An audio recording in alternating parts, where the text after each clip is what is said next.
good morning, evening, afternoon to wherever you are in the world. And today we're back with episode 3 of Author's Purpose. Okay, and today I'm going to be interviewing the author of Top and Tail because I absolutely love that book. So could you please tell us about yourself? Right, hi, thanks very much for having me. I'm Ali. I'm a Scottish author on Wattpad, and if you know me from Wattpad, you probably know me from my teen fiction book Top and Tail. Other than that, I've also written a couple of sci-fi things, 800 Hours, and I mostly write contemporary adult fiction now. But yeah, I've been on Wattpad for about 10 years now. I think I'm coming up for my 10th anniversary on this account. So there's quite a lot of writing, and it's of varied quality and written at different ages. So Congratulations. 10 years is a thank long you. time. I know it's frightening. Yes, it is. Okay. So I always ask everyone this question because I'm quite curious. Why did you decide to come onto the podcast today?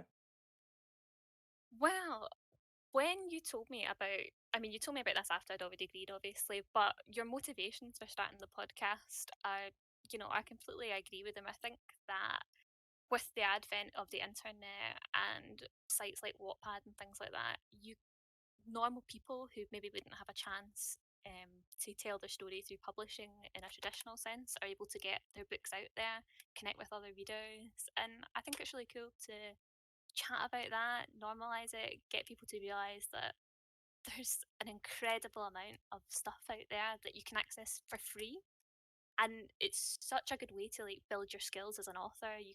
I've met some fantastic writers myself who've been able to mentor me and help me along my writing journey and meet people from all over the world.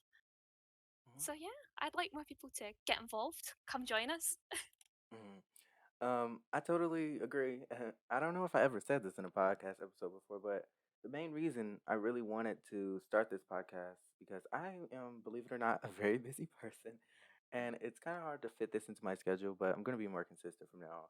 But it's I really wanted to show that even if the book is free, it still can be good because I feel like it's a negative stigma against authors that publish on Wattpad and Inkit and other sites like that because I just feel like when you think of a Wattpad book, you don't think of a a successful all the right places, they both die at the end, how to build uh what was the other novel I read? Save the Cat. You don't think of those type of novels. You think of fanfics or terrible trashy novels. But I really wanted to show that it's a lot of good authors on here, like like the author of Top and Tail or um Nicholas, the author of Heartbeat. Like I really love their books, and I really want the world to know how good it is. Um, but the next question I really wanted to ask you was, what was your main inspiration slash inspirations for Top and Tail? So for Top and Tail specifically, I it's not autobiographical, but there's a lot in it that was very similar to what I was dealing with in my life at the time. So for example, Linda's story arc, Jay's mum who's diagnosed with lung cancer. Um, Spoiler if you've not read it, Yes. but I think that's in the first chapter. Um, I Someone in my family was diagnosed with lung cancer at the same time, and which is why I started the book. And at the time, I was 14, and I had never really dealt with death before. I had never known anyone who'd been close to me who had died. So writing Top and Tail, I think, felt like a good way to confront those feelings and work out how confusing and difficult it was. And doing it through the eyes of another character, it can sometimes feel like a safe way to work things out because it's slightly distanced from yourself.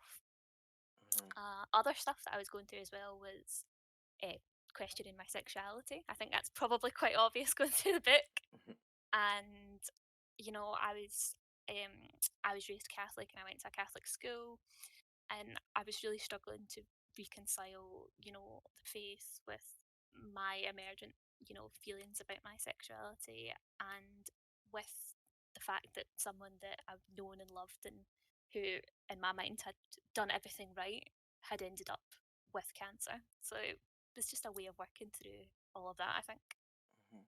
And I completely empathize with you. Like, I really feel that on an emotional level because I'm a writer. I write books. Hello. My first book, well, not my first book, my first book that I want to share with the world is going to be published later this year. Oh, And how exciting. it's called Built for Pain. And it's a book about, it's like, I feel like even though subconsciously and consciously, I intergrain bits of my life and things that I have gone through, even though, like, obviously, I've never, well, maybe not obviously, but I've never been kidnapped and I never had to go through certain things the characters went through.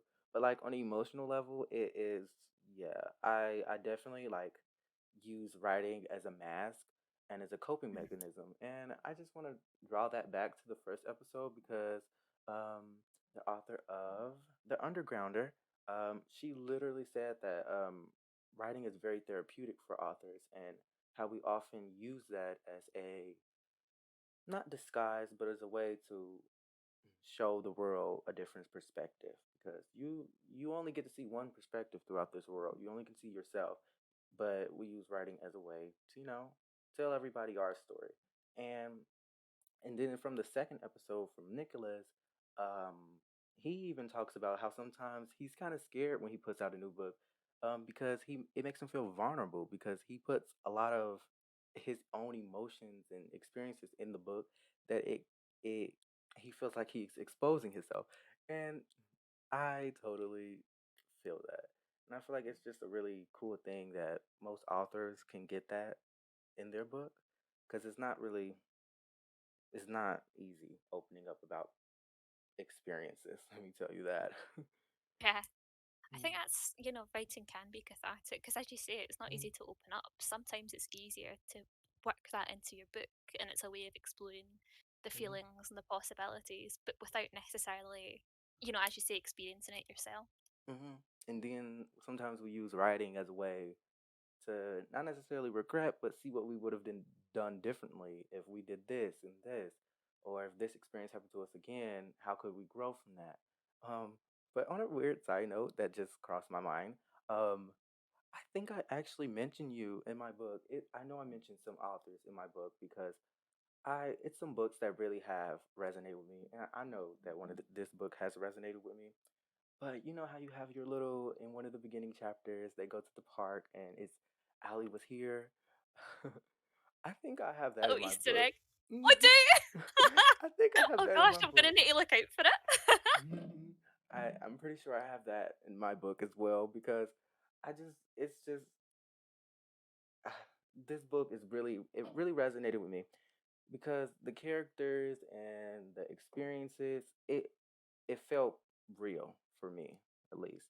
Like it felt like I really was sitting there as an not omnipotent, but as a viewer or a god, just looking down on the world and watching these two teenage boys' story.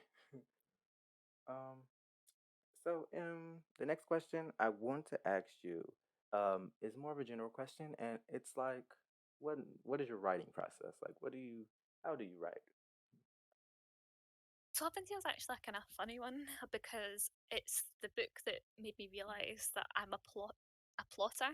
So before I wrote Top and Tail, I was very much a wing it writer. I would just sit down, batter something out. And as I was writing Top and Tail, I started to realise that there was too much going on to do that anymore. So I think after it's, how the scene in when they have their first PE class I and love. you've got they go play football and it's like loose and it's a bit of a confrontation. After that, I kind of realised, oh gosh, I'm actually going to need to plan everything out in advance. So what I started doing was working out what needed to happen, and then I'll try and make a timeline of all the events that I want. From that, I build up dialogue. Because I always find dialogue much easier to write than everything else. So I write first like a wee script and then I come back and fill in all the details after. For me, I I I don't think I could. I'm definitely going to one day try and collect authors um authors' way of writing and try that one day because for me, your writing that sounds really difficult for me. I'm a plotter. I know I'm a plotter. But I'm a plotter and a planster. Because Mm, I plot what I know is going to happen. So I know what the beginning of the book, the end, and the middle are going to happen. And I know what's going to happen in each individual chapter. yeah, But I don't know how I get there. I just write it. Like, I don't necessarily know, like, oh, this is going to lead into this, and this is going to lead into this. Like, I know the general beats, but I don't know very specific beats. And I feel like that we have that in common. But the actual dialogue part, my dialogue is terrible in my first drafts. I Dialogue is one of my weakest points in writing because I I love dialogue because I feel like you can express the character in dialogue in ways that you can't when you're actually like just reading the absolutely. text. Like, cause like if that famous one is "I'm fine" and they're really not fine. But for Yeah, me, I'm I'm a person that I experience my emotions. I don't never hide them. So if I'm feeling something, it's always expressed through my words and my body language and anything that I'm doing. So I find it quite hard writing characters that are more emotionally recluse because I'm not that type of person. So I find it like, what will they say if they want to express something, but they're not going to express this whole thing? Because if it was me, I would just be like, I'm feeling sad because you did this. But I know not a lot of people are like that. So it's very hard for me to write dialogue. part of what you're talking about there, if you're trying not to write yourself and what you would do, but what the character would do. Top and Tail was one of the first books that I really consciously wrote a main character who was quite different from me. Mhm, So working out, Ash quite often says one thing and then means another. He'll tell Jay to fuck off, but actually he mhm, wants him to stay. It's so working out the dialogue beforehand um, really helped me kind of get a sense for what Ash's personality was like and the kind of things that he would say out loud and the kind mhm, of things that he would maybe keep to himself or maybe share with the narrator but not with the other characters. mhm. Yeah, for me, I what I have to do to get better and to make my dialogue actually really good, I have to literally have have playlists for the characters. Well, not for the characters, but for the book and like Oh, for each. the mood. hmm And I have to literally like select like 20 songs that remind me of that character, and I'm that character for them 20 songs. So that really helps. Cool. Right? I don't know why that works for me, but that's what works. So, I had a Top and Tail playlist as well. mhm. I love Did when the the same. author, just on a side note, puts their playlist because I definitely listen to it, and I find that it gives the book a whole different level of depth because like when you be like reading the chapters and they have that playlist and and they talking about how the wind is doing this and then in the song the wind is doing something or the echoes, it just makes the book like, oh my god, it makes me emotional. I'm a highly emotional person. So I think, go ahead. sorry, go on. um what is your writing strength and your writing weakness? I think one of my strengths is probably dialogue, I think, because I spend a lot of time on it and it's one of the things that I do first. Mm-hmm, And I actually say all the dialogue out loud to make sure that it sounds like a real person would say it. Because sometimes you write something and then you say it out loud and you're like, oh, that doesn't actually yeah, flow in real life. like who would say that? Yeah, literally, the amount of times I've went back to dialogue and been like, why on earth would a real person speak like that? hmm Um, but I think because I spend a lot of time on it, I enjoy it. I hope that that's one of the things that people like about my books. It's certainly one of the things I get a lot of comments on. hmm Weaknesses, I hmm think all of my books are quite character driven, and all the plots tend to be character driven as well. It's all hmm about, the emotional finale is a moment of emotional payoff rather than a moment of we've solved X plot, hmm or we've done the figured out the riddle, etc. Stuff like that. So I think I would like to get more into plot driven writing. as Mhm, well, so that I could have a bit more substance into the book as well, rather than just all character all the time. mhm. I'm a very dynamic reader. I read everything, but Yeah. literally, um, send me your book. Anybody, anybody else listening, I would love to read your book. But for me, my weakness is dialogue because, like I said, emotional person. So writing recluse characters, that is, that's one of the challenging things for me. But what I do is I have this little software that reads me my book, and it really helps me because even though I know that I would express emotion this way, I also know like this character he doesn't do this. So by listening to like not necessarily somebody else, but the computer say it, it helps me like guide. He wouldn't say this. This is more of something I would say, or yeah, he would say this. And then for weakness, not a weakness, for strength, for me would actually be. I feel like my strength is little details that you think mean nothing, but mean a whole lot later on in the plot. I feel like that's a particular strength for me because ever since I was a kid, I've been writing and writing and writing. Yes, I write literally almost every day. And I have an interconnected universe. So, and each book build off the next one, and it all means something. So I knew this since I was like 10. I've been wanting to write since I was like 9 or 10, and I knew I wanted to have an interconnected book universe since like 9 or 10. So I have these little details, these little sprouts, these little character flaws that you like, okay, that's just how they are. But like it'll mean something totally different in the next book. Like it make the whole problem worse and things like that. And then I also feel like I'm particularly good at like when I say minority, when I say minute details, I also mean like dropping hints at things because I know my upcoming novel, Built for Pain, has little details and little hints and little things that you just like. Once you catch them, you just feel like, wow, this book has something else going on that I'm just not seeing on the surface. I'm just seeing it on the surface. So I feel like I'm good at that. Nice. I love that. I love when you can reread a book and you can go back and see like the little breadcrumbs that the author's left, Hmm. and you're like, ah, I see how Hmm. that came in. Like, oh, okay, yeah, that's why he did that. Like, okay, Yeah, I really love that it's so too. satisfying. Hmm.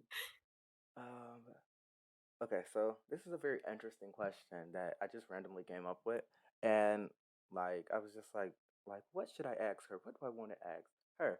And this is a question that I wanted to ask you. So it is: at what point do you think someone can call themselves an author or a writer? Oh, it's a tough one. I think so. Give me a second to think.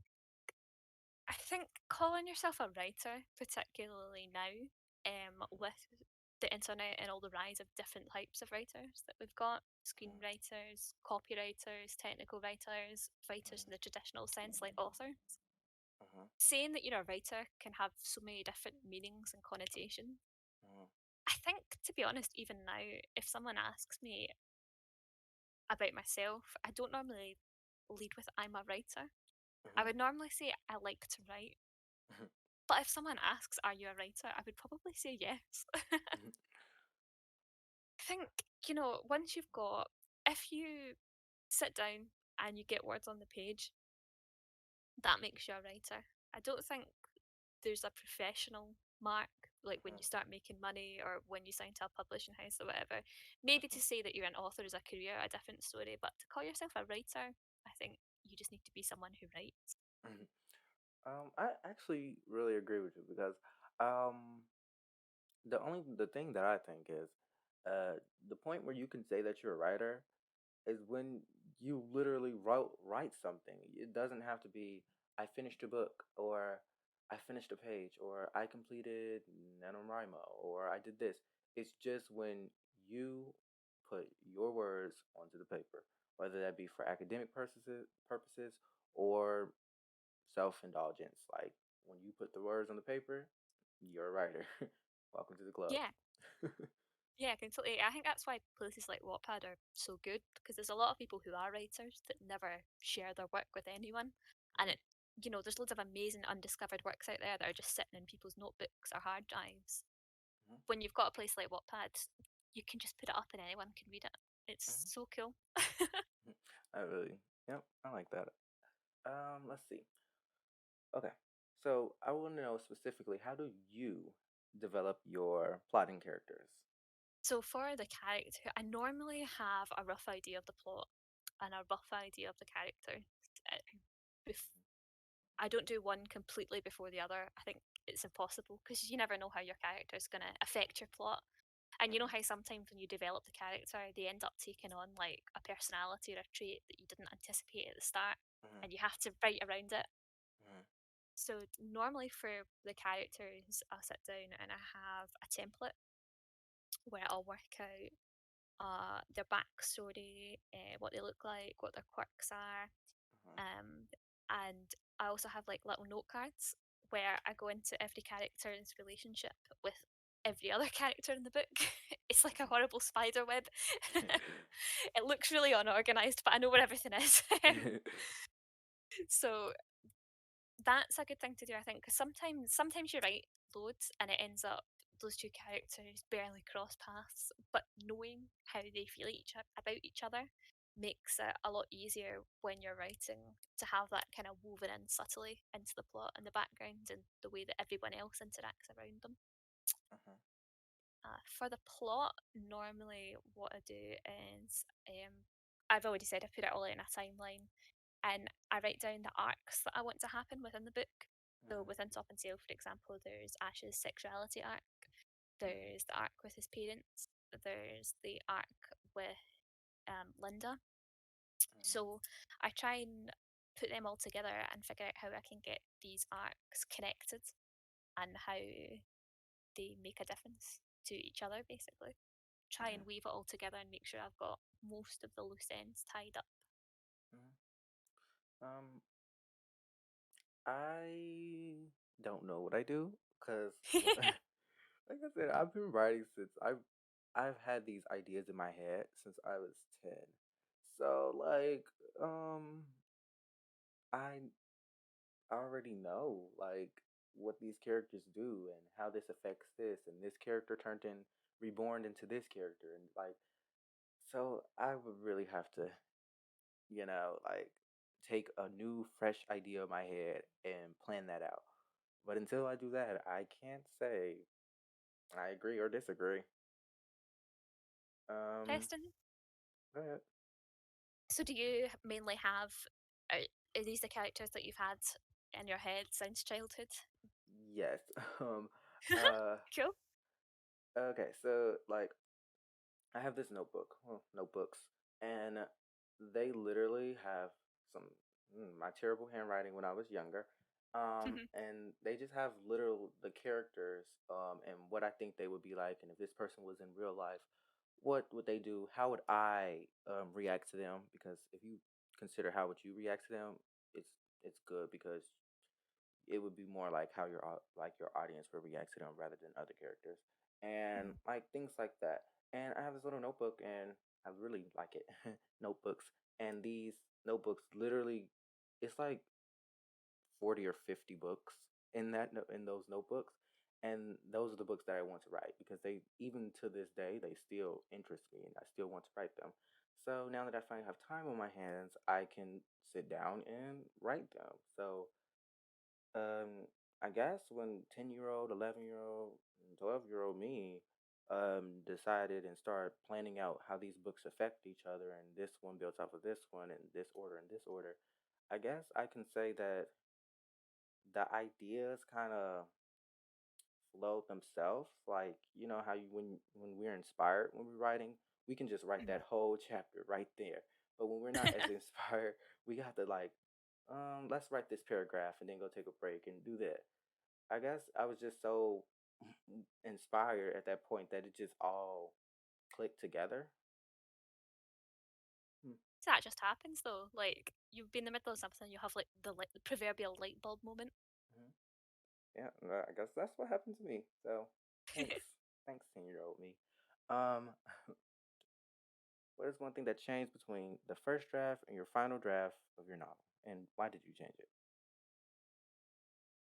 Two changes that come to mind actually. The first one was there was an additional plot Mm-hmm. about Ash and Jay sitting their exams. So in Scotland, it's not the same education system as England, but it's quite similar. And you know how they've got GCSEs?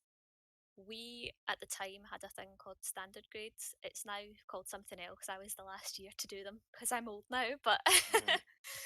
at the time, they were setting their national or their standard grades, and your standard grades are not a huge deal, but they're quite important because you need to pass all them to then sit the next set of exams. And Mm-hmm. those next set of exams determine what you can do at university. So I had a whole plot about how G's mum being in hospital was going to affect that and having to balance your studies with that kind of personal family commitment. Mm-hmm. But it was just getting too complicated and tangled, and it was too difficult to interweave coherently, especially because it was a much more J-centric plot and it was in first person. Mm-hmm. So I ended up having to cut it, Okay. and that leads into the second change. Because I cut that plot, I moved the timeline from after Christmas, which is when you would be sitting your exams, you'd be sitting them kind of in May, June, and I moved it to before Christmas. Mm-hmm. And I forgot to change the school year that Ash and Jay would be in. Oh, So I, there's a slight mistake there. They mm-hmm. should actually be in fifth year. Well, I didn't notice, but to be It's fair, I am fine. from America. To be fair, so I don't know if that was just because I didn't know about this. Um, That's what I was relying on. See, when I realised, I was like, oh, most people who read it in America and it'll probably be fine. um, well, I know my book is not out because I'm working on the final draft now. But one thing that changed for me um, would be, let's see. Okay, so it went from first person to third person, and that was because I'm trying to think how to say this without giving away everything. Um, well, okay, so it's a dual narrative. So two characters have narratives, and initially they both had I verbs. Not I verbs. They both had I pronouns. Right, and I went from first person to third person because this, even though they're the protagonists, this book wasn't about them. Um, yeah, and that's all I'm gonna say on that because if I say anything else, I'm kind of gonna give it away. Cause I was, Keep it mysterious. yeah, um, cause I was with my friend and we were just talking on the phone and she didn't ask me anything. I was just explaining to her why I changed it from third person to first person, and I let it slip like the exact reason. Like, and that Oh spoiled no. the whole book. And No. I don't want to do that again. So that's all I'm gonna say on that. So okay. So what is the main message you wanted to address in Top and Tail? When I wrote it, I think the message was almost kind of subconscious. Um, and because I was going through so many of the same things as the protagonist, uh, at the end, I think the final line is like we're gonna be okay. I really got And that. yeah, that was what I think I needed to hear. Hmm. That when you're gonna get through all this confusing and difficult times in your life, and it is gonna be okay. Hmm. So I think just that didn't intend that to be the message when I sat down and tried to write it, but I think my subconscious just needed to Just hear it, push and that that in. came through in the book. Yeah. That happened to me. Thanks. Just gave me something less spoily to say about my book.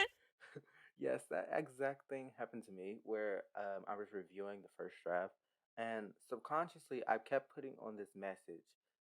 So the main message I wanted to get across with the book is that pain is necessary in not pain as in that type of pain, pain as in sadness, grief, depression.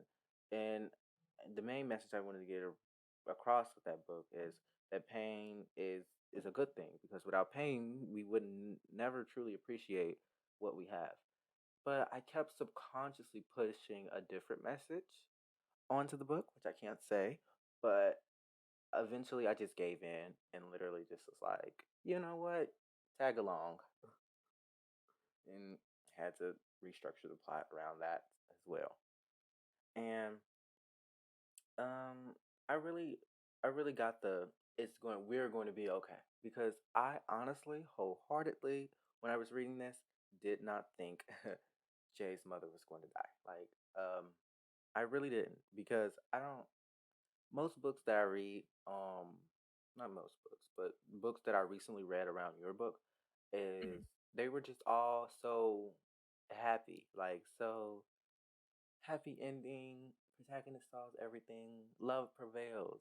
I don't have nothing Yeah. wrong with those books. It's just I kept reading them over and over, so I was kind of, getting tired of it. I wanted something different. So when Jay's mother actually died, I felt that. I literally cried in my bed over there. I Oh, remember that. Uh, oh, I would apologize, but that was my intention. Sorry. like it, cause and then I didn't expect it. I feel like it would have been better if I expected, but I didn't. So I just was, and then I was so like, even though they're characters, I in that moment thought they were so real. I was just like, how is he gonna? I'm going through this, and this is not my mother. How is Jay? How is Jay gonna go through this? Like, what is he gonna do? And the ending, uh, like the bittersweet ending, really, it really resonated with me, because it's not, they're going to be okay. Like, it feels like that. They're going to be okay, even though things has happened to them in the past, and they know that life is not always, I don't know, rainbows. Um, it, they're going to get through it, and they know that. So I really felt that message, and that's exactly what I needed at the time, because I tell you, school is not no joke. Yeah. So now I want to ask you, did you think you were successful in portraying that message? Uh, Yeah, I do like to think so. mhm, Um, One of the another cool things about Wattpad is the fact that you're connected directly to all the readers that mhm, are reading your stuff. I've published stuff in other ways where you don't get that kind of direct feedback. It gets filtered through, review sites and other things like that. mhm, With Wattpad, you get the raw, visceral reaction of your readers, and that's really nice. And that, to me, also really helped me because I'm writing this because I want to hear that it's going to be okay, and I need to believe that I'm going to be okay. And getting so many comments and messages from other readers who were in a similar situation and felt that from the book mhm. made it a lot easier to believe it. Mm. Oh, well, you were successful in my eyes, if that means anything. Thank you. Thank you. um, okay, so our next thing is, um, when did you first call yourself a writer? I think going back to what I was saying earlier, I Mhm, think if someone asked me, "Are you a writer?" I would say yes. But I normally don't identify myself with it as like the first thing. mhm, I did a stint. I was a copywriter for a while. So like, you know how when you go into a website and there's descriptions for like clothes and hotels and things like mhm, that. I wrote a lot of that, and people would talk to you and be like, "Oh, you're a writer. What do you write?" And you'd be like, "Oh, copy content rather than mhm, fiction and stuff like that." And I think I wanted to kind of like disassociate myself from being known for that kind of thing for a while. So I stopped mhm, kind of saying I'm a writer and started saying I like to write. I like to write books, mhm, that kind of thing. But probably before that, when I did that professionally, it was like yourself. I was writing from when I was really, really wee. I used to like write books and then like print them Mhm. out and then staple them together between coloured paper so that it was like a novel. Mhm. I would take it into school and get my teacher to write a review on the back. Mhm. What I did was uh what I did was literally, instead of actually like printing it out, I would just literally write the whole, not the novel, but like things, scenes, and lines from the novel, and write that down on a piece of paper. And I don't, I didn't necessarily show anyone because at this, I younger me wanted to be a writer, but he also wanted to be something else. And older me now, he knows he wants to be a psychiatrist. So at first, it wasn't like I knew I wanted to write these books, but now that I'm older, I know that I not only want to write these books, I want to share them with people because previous me didn't feel like he just wanted to write them. He didn't he didn't care if people saw them. He in fact didn't want people to see them. But I feel like yeah, in the beginning, I I never really was like I am a writer to people, even though that's what I wanted to be. I never really thought of myself as that. And I don't know where that comes from, but I'm, I don't know. I don't actually know where that, like, why that happened. And I don't know what to say about that. So, next question. um, Actually, I think with the term writer, a lot of times people are like fear to. Sorry, that's a pure Scottish word. People are like um afraid to take it on because quite often when you think writer, you think published author, like mhm, someone of the fame of like Stephen King or whatever.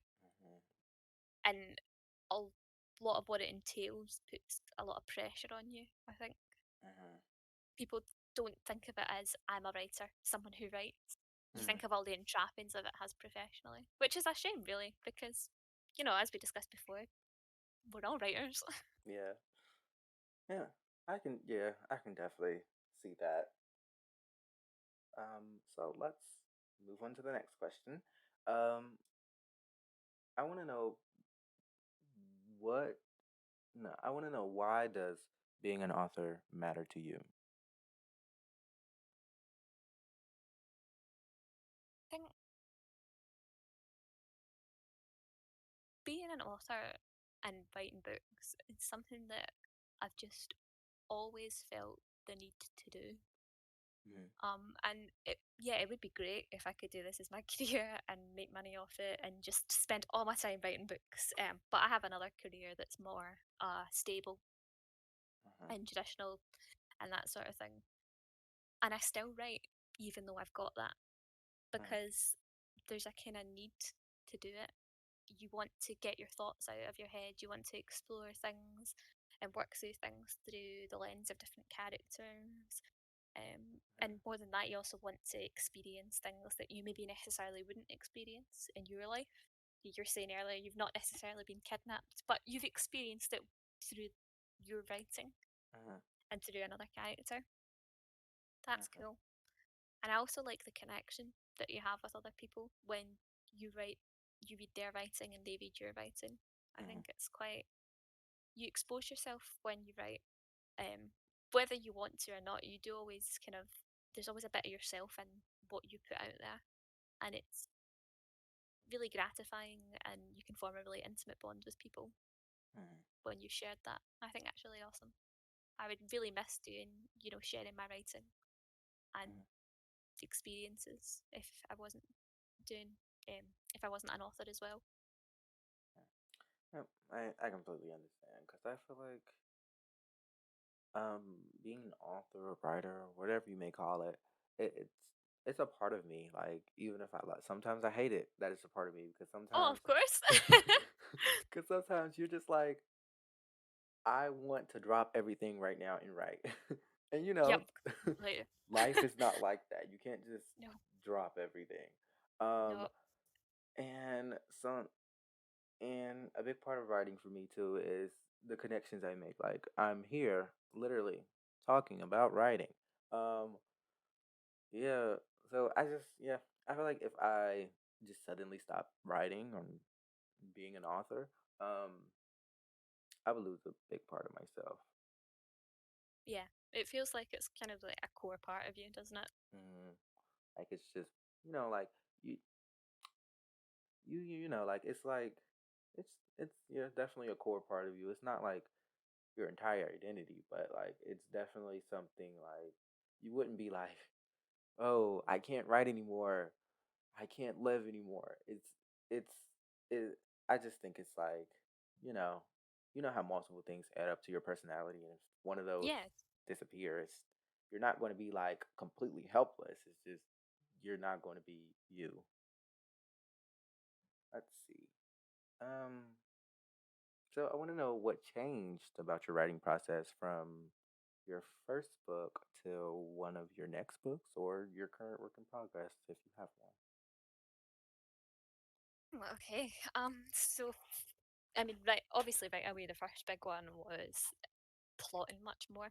I got much more into pre-planning everything because there are a couple of mistakes in Top and Tail and things that I'd maybe changed later on that the earlier chapters had already been published, so I couldn't go back and change without people seeing them. Uh-huh. So I got a lot more kind of how would you say? Yeah, I got a lot more pressed about the detail, paid a lot more attention to that kind of thing. Uh-huh. Um, and I started because I'd had success with Ash and writing someone who was very different from me. I Uh-huh. started to write a much broader range of characters, and I think my characters went from being a generic, sarcastic teenager to much more like their own people. Uh-huh. And I write a lot more characters who are very different from me now. I've got very shy characters. Uh-huh. Characters are like a lot more introverted, a lot more extroverted. Uh-huh.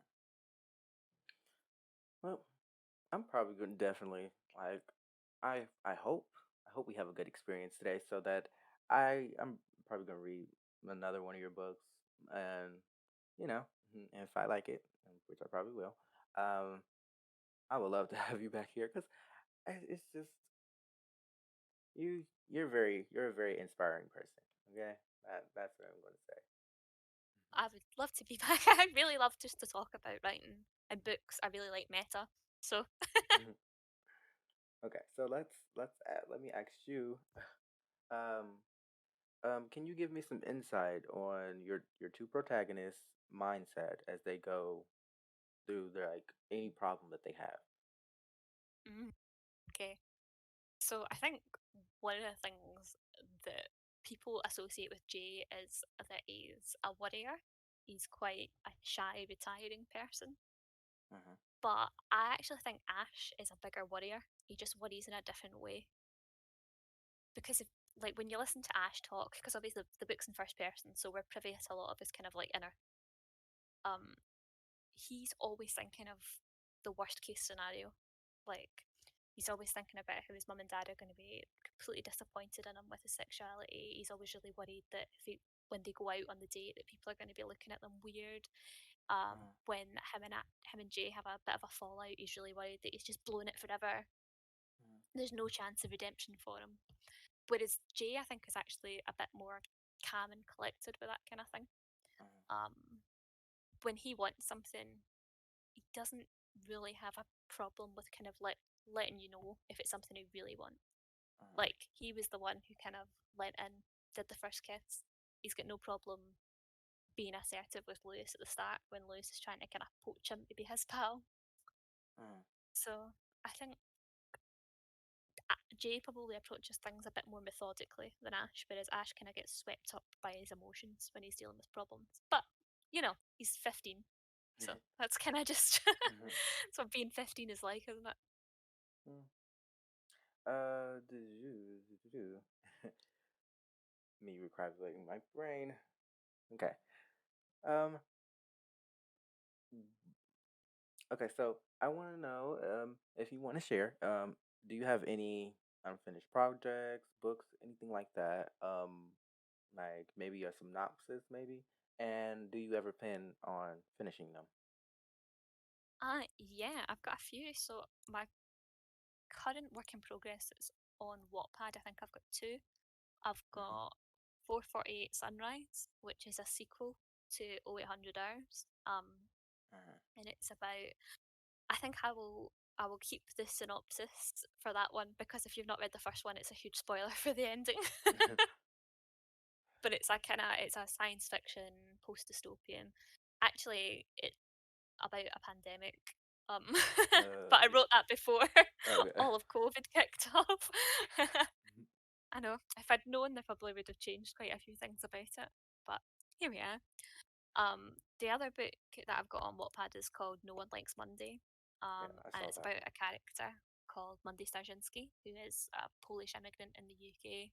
And this one, just because I'm older now, I tend to write about slightly older characters, and it's more about kind of young adult or new adult coming of age as opposed to teen fiction, Mhm. kind of dealing with the problems of um, not feeling like an adult when you've been thrust into an adult role, the responsibilities of it, not really knowing what do you do with your life, that kind of stuff. Mhm. Mhm. Off Wattpad, I've got a couple as well.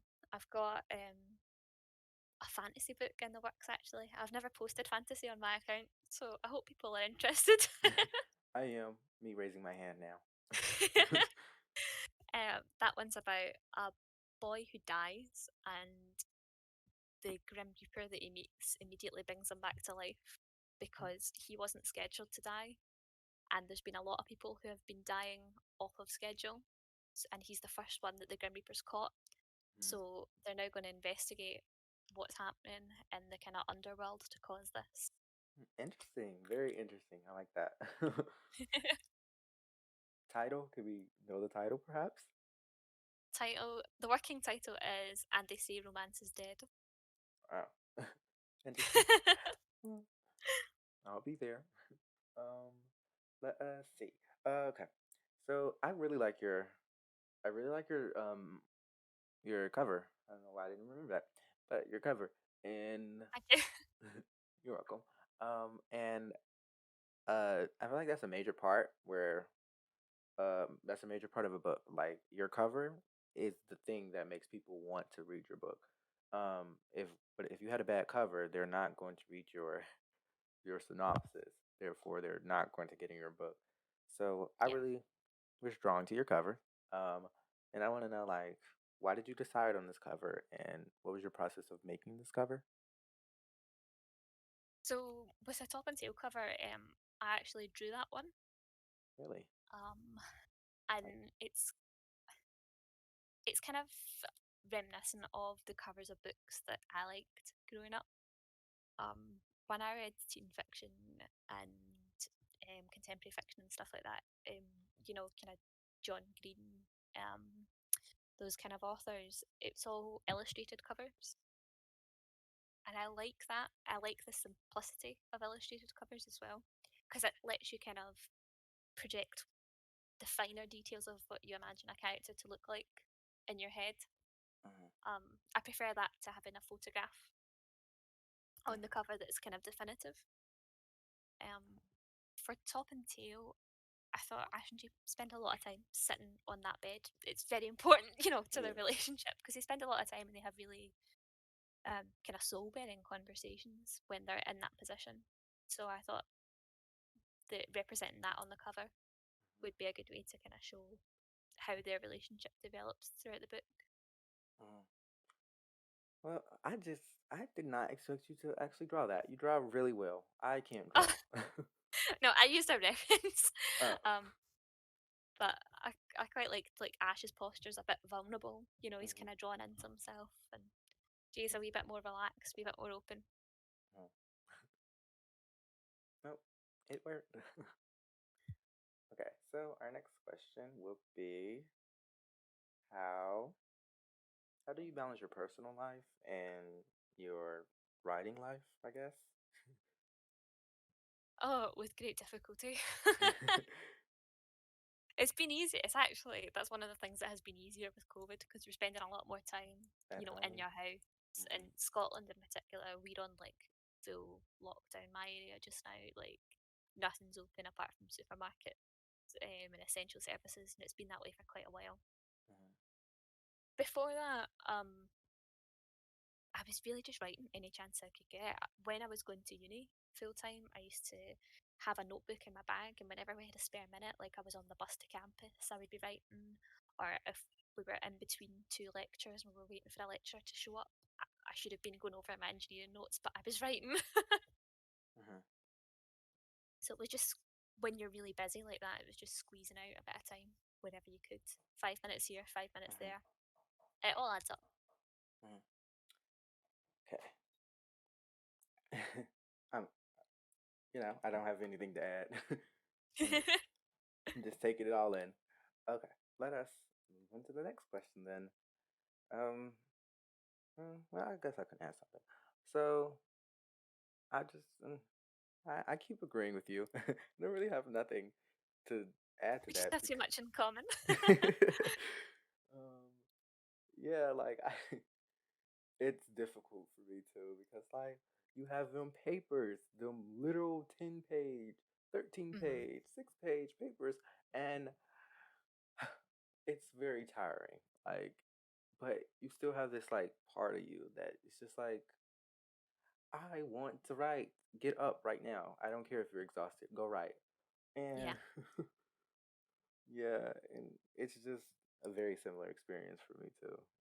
Like I'm doing better because like COVID, I stay home more, and I don't have to go get on a bus, go drive here, go this place.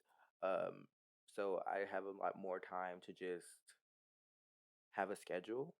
But like when I'm out there in the real world, it's more improvising because you can't predict life. And it's much harder as well. Like, see, once you've left like high school and you've gone from having a day that had a really rigorous structure to who knows what's going to happen. Just I don't know if you did, but I'm curious if Mm. you did. How did you market Top and Tail? So this is a kind of funny one because when I wrote Top and Tail, there was Uh-huh. no way to make money on Wattpad. Uh-huh. Um, so the marketing aspect of it wasn't as big. Uh-huh. And I think I remember like the biggest book at the time that I remember had like 12 million reads, and that Uh-huh. was huge. Uh-huh. Whereas now, you can scroll through the hot list and there's people who've got hundreds of millions of reads. Yes. Yeah, I think also at the time we had categories, and they were you had to put your book in two categories, Uh-huh. um, and the tag search was rubbish. It was absolutely rubbish. Uh-huh. So you would mostly search by title and category. One of the Uh-huh. things that I did that I think when you see Top and Tail, you can see the age of the book is in the title. It's got like boy x boy and slash, Yeah. and it's because the search algorithm would people would search those were the words people would search for if they were looking for LGBT fiction, Uh-huh. and the search algorithm would push the title to the top rather than the tags. It almost completely ignored the tags from my Uh-huh. memory. So I put those in the title so that people could find it, and also to Uh-huh. keep away the people who wouldn't read LGBT fiction, the Yes. trolls and stuff. Because Yeah. you know what it's like. Yes, I do. I I still also have. posted in forums as well. Mm, I'm gonna try that when my book comes out and post them in forums because I am part of quite the few. But yes, I do absolutely know what it's like to write queer media and to have that one person over there that's Mhm. like, you. I gave you so many hints of what this bad. How did you get here? Like it's Oh, literally boy honestly. ex boy in the title. Honestly, right? There'd be people, at the time when I was publishing it, I was getting like 6 comments a chapter, 7 comments a chapter. Mhm. And you would sometimes get people who would get like 7 chapters in and be like, wait a minute, Yeah. they're gay? And Yeah, you're like, it's like what do you mean, wait a minute? Like, like I've how made did it you get explicitly here? clear. How do you read so many chapters and not recognize Yeah. like the Mm, internal like queer struggle when you're kind of and and I then know Ash is like in denial for like the first 9 chapters or so, but like, it's come on. yeah, and then the title. Come on, did you not read the title? Yeah, that happens a lot to me too. But also the thing that I have very strong opinions on that. Like, okay, like you don't want to read that. I'm not going to force you to read that. But why are you coming in my comment section disrespecting my existence because you clicked on this book? I did not force you to do this. You know, luckily, the vast majority of people I've had on Wattpad have been really nice and really supportive, and they usually drown out all of that sort of stuff before I get a Mm-hmm. chance to see it now. But yeah, at the time, I remember when I added that to the title, like, okay, that will push it up in the search algorithm and clearly market it to the people who want to read it, and Mm-hmm. clearly keep away the people who don't. Nah, doesn't work like that. You still have one or two people that just slip through the cracks. Like, okay. Yep. How did you select the name of your characters? I actually have a big list of possible character names going all Really? the time. Yeah, anytime I come across a name that's a bit unusual or a name that I like, I add it to this list. And then when it's time to name a character, I pull out the list of all the names I like Mm-hmm. and I try and find one that kind of has fits, the character's background and ethnicity, and Mm-hmm. also it is symbolic if possible. So with like No One Likes Monday, for example, that I don't think I'd seen that used as a name somewhere because Monday's a really abstract word to Mm-hmm. use as a name. But I thought I really liked it because this character is someone who feels really that kind of nobody cares about them or likes Mm-hmm. them. And that really And it's a ties bit, into Monday because that's the yeah, common phrase. Like, that one hits you over the head like a hammer. That symbolism, hmm but like no one likes Monday. Well, I beg to differ. My week don't. My week does start on a Monday. That's interesting. But um, it. I actually like Monday for some reason. Particularly, I'm not trying to be like that one person that's like not like other boys. I hate that trope. But um, Monday, it's really. I like it because it's a restart. Like, hey, okay, Sunday and Saturday I did this, and that was a part of what I had to do last week. But Monday, it's new. It's not necessarily new. I might be doing the same thing, but it's a new week. yeah, new start, fresh start, can discard whatever was stressed or hanging over you from the old week. Like that's why I like Monday. I like Sunday, Saturday, and Friday. Every other day is just lumped in with the other ones. Yeah, I like just bleed Sunday. together. I like Sunday because that's the end of the week. Like like after this day, guess what? New week, time to start over all my problems. I like Saturday because that's the day where I write the most, I edit Yeah, the most for me my too. podcast, and usually I record on my podcast for Saturdays. But I get more time, so I can do that in a week now, in the weekdays. Um, for particular for me, I don't necessarily have a list, but I have in my notebooks, I have the meaning of names in it. And I every character in my book has a name that means something. And I don't know. That's just me. Like I can't have a character without having that name mean something to them. Like it's like one of my books is called Losing Myself, and Solum literally means alone. And that's what he feels like in most of his book. So like I just I just do that. And then like even if it don't have a like specific meaning, if you like put in what does solo mean, sometimes it's different languages, but in English, sometimes the fact that they don't have a meaning to their name is actually the meaning of the name. Like Oh, I every love other that. character like every other character has a meaning, but this one person don't. So obviously it's a reason why they don't, because it goes along with their character. um Even side characters sometimes get meanings to their name. And the only time I really don't give side characters a meaning to their name is just if they pop up, like like somebody at the gas station. I just gas attendant. A That's wee their name. random one off. Yeah. Yeah, but if they're like actually coming into the story a couple of times, they get a meaning to their name. It's interesting. Do you know, I actually have a character who in 0800 Hours he's called Cameron. Mhm. and Cameron in Gaelic in Scotland means crooked nose. Mhm. He does not have a crooked nose, so he's raging about the meaning. Mhm. Let's see. So if you didn't write, if you could not write for some reason, um, what what would you do with that spare time? Oof. Um, I do have a lot of artsy hobbies, to be honest. Mhm. Um, so I think I would probably try and like channel the creative energy into something else. I Mhm. write a lot of music, Really? so when you write music, you can kind of tell a story with that as well, Yes. albeit not as overt as when you're writing a book, but you can have the emotional bits, you can have peaks and troughs, you can have exciting and all that sort of thing. So I think I would probably spend more time composing. Hmm. For me personally, I love music. It really helps me write. But for me, I would actually try to draw. I can't Yeah. draw, but I would try. Yeah, because I really like what I notice is it's not just books that I like. I just like anything that tells a story, and I read a lot of manga because of that. Oh, me too. Yeah, yeah.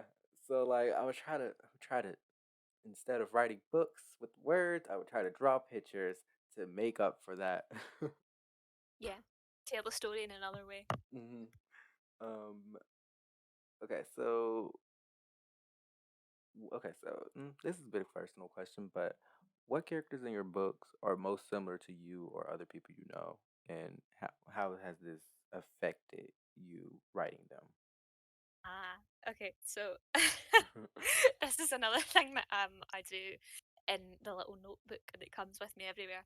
Mhm. See if someone has an interesting quirk or an interesting story, I write it down. And I'm Mhm. like, ah, I'll use that for someone later. Mhm. So for example, there's I know people who um know every flag in the world, Really? and that's like their special talent. And I was like, oh, that's such a like interesting quirk Uh for a huh. character to have. I'll write that down. You were. There's bits from like uh, where characters will have professions that I've worked in or the people I know have worked in.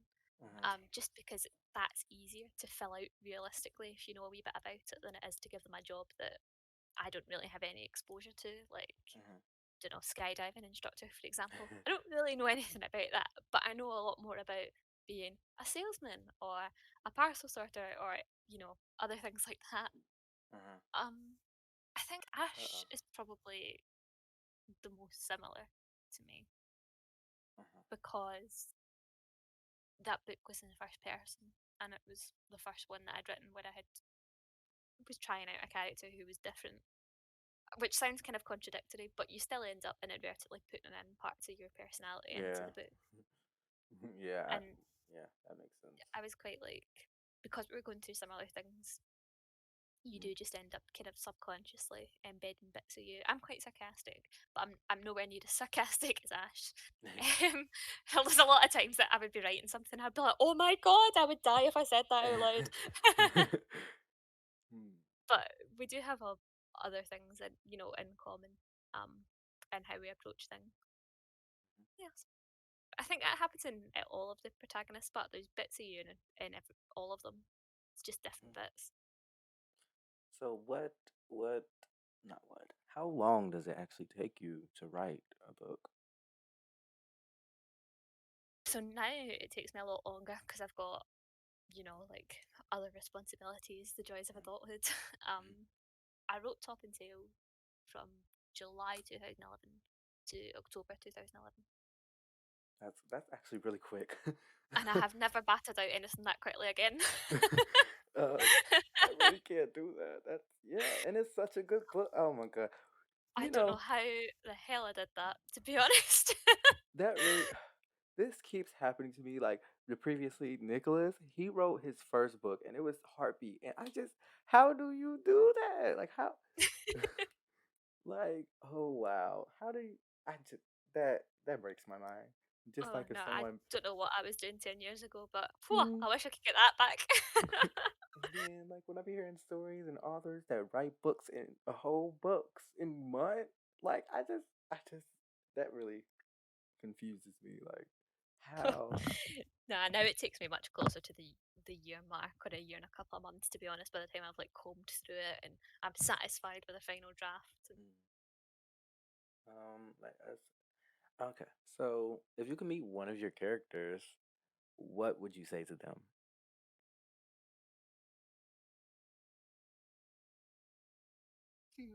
to be honest, I think I would most like to meet Ash Hmm. from top and tail. Because he's the protagonist. Actually, I think I would like to meet the protagonist from all of my books. Because, they're the protagonist because they're my favorite character. I would like to personally, if you're Yeah, talking and I about my like books, them. I would like to meet the villainess. I don't know why. Oh, would you? Yes, because my villainess, he's not really a villain.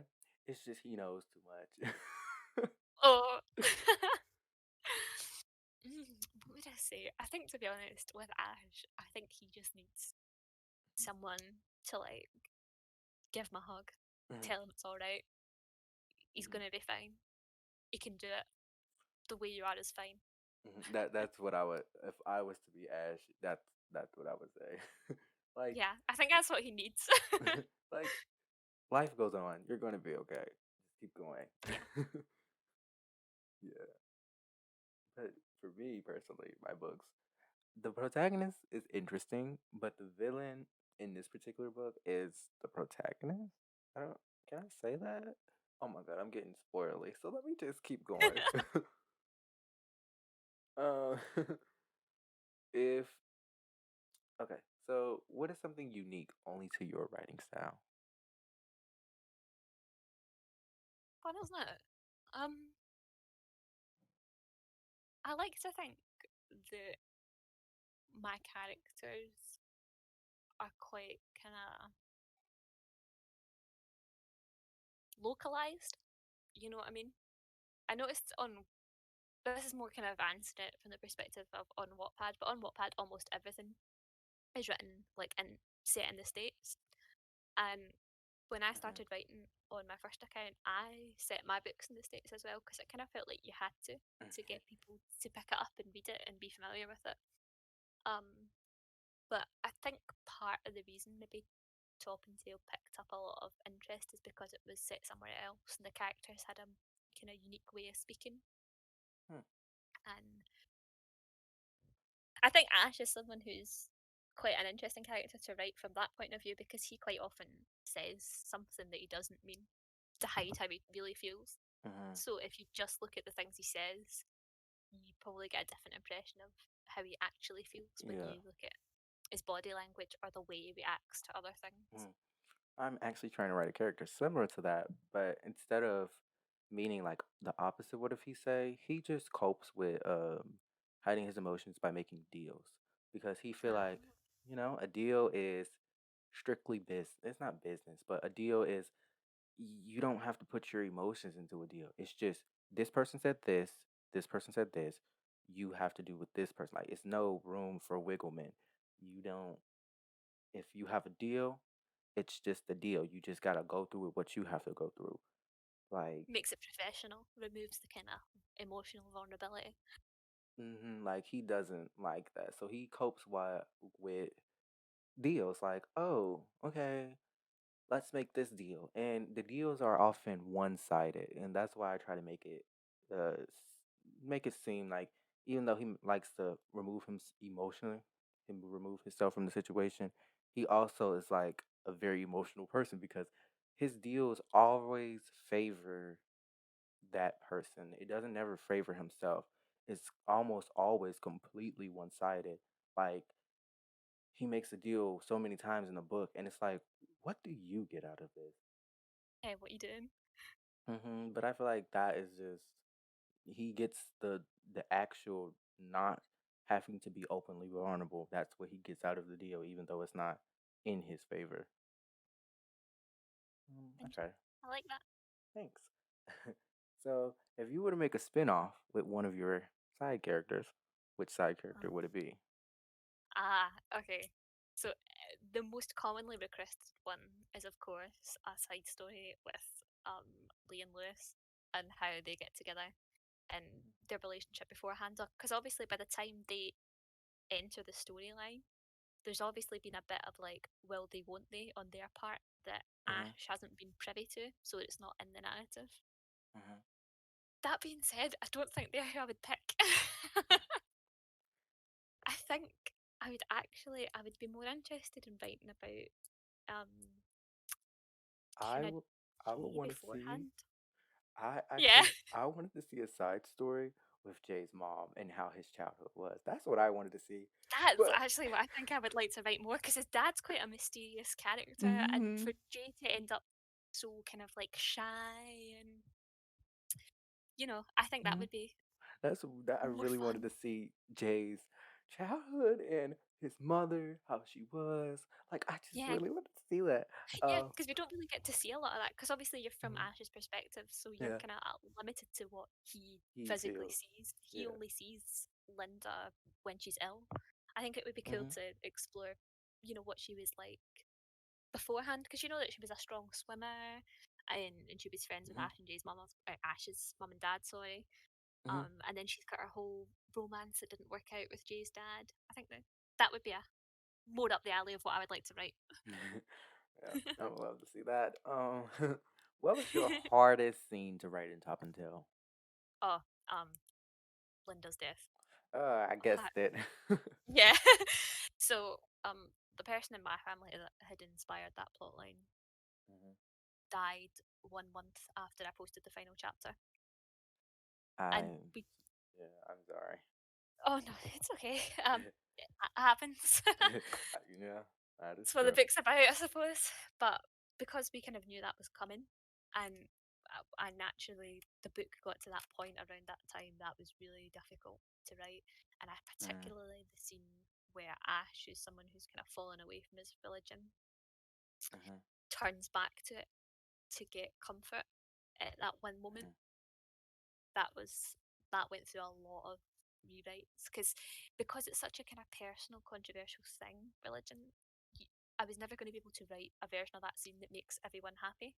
That's true. And even now, that particular scene, there's people who despise it. There's people who absolutely hate it. There's people who are crying because they felt related so much. So there was quite. I spent quite a lot of time trying to get something that would make everyone happy before I realised that there's no way to write a Yeah. raw emotional scene like that. It's You've just got to put it out. Mhm. Personally, when I read the scene of when they were in a hospital chapel and Mhm. they prayed, I didn't think of it as, I'm not going to lie, I didn't think of it as something I particularly liked or necessarily disliked. It was more of a I understand moment. Like, this was your mother, these were her beliefs. So I can kind of see like you honoring her by, even if you don't necessarily agree with it, just doing that for her because this is your last time to say anything to her. Yeah, I thought, but that was kind of what that and coming back for the comfort and doing it for Linda as well because that was her belief. That hmm was kind of what I was trying to portray. But I think because it's just such a controversial subject and it's a difficult thing to write about and get right. hmm Uh, Not everyone took the scene the way I'd intended, so it was difficult from that point of view. And then also when Linda dies, it was just difficult emotionally to write. hmm So that chapter was the hard one. hmm Did you hide any like little secrets in your books that few people found? Um, if not, because I do this, so I just didn't know if anybody else did that. If not, then let's hear about your favorite writing snack or drink. I actually do Yes, this. yes. And I don't think anyone has, to my knowledge, I don't think anyone's ever caught on to it.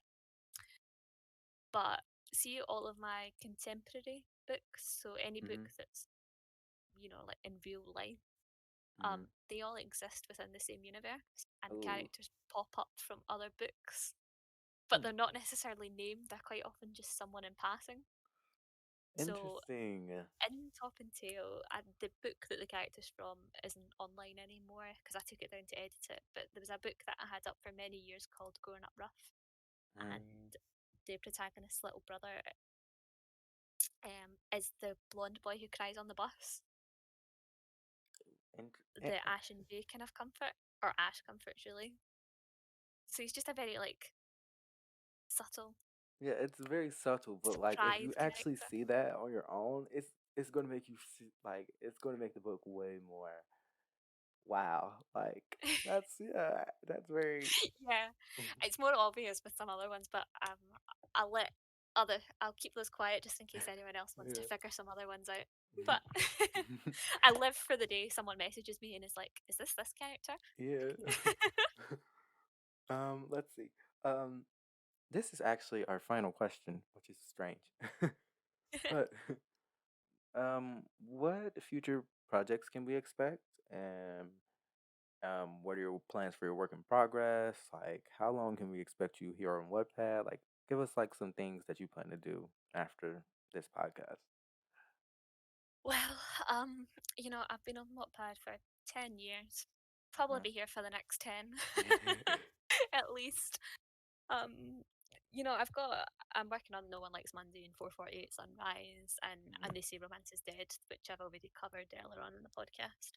I've also got a more like adult fiction book that's coming up, mm-hmm, and it's like, oh, this sounds really boring, but it's accountancy drama.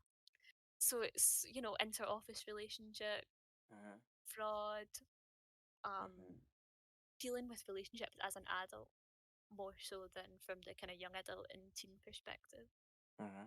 I don't want to say too much because I'm still working out the plot Okay. kinks on that one, and I'll inevitably spoil it Me too. I because I'm do that. still, that way when you're at the stage and you've only got the major beats sorted Hmm. out.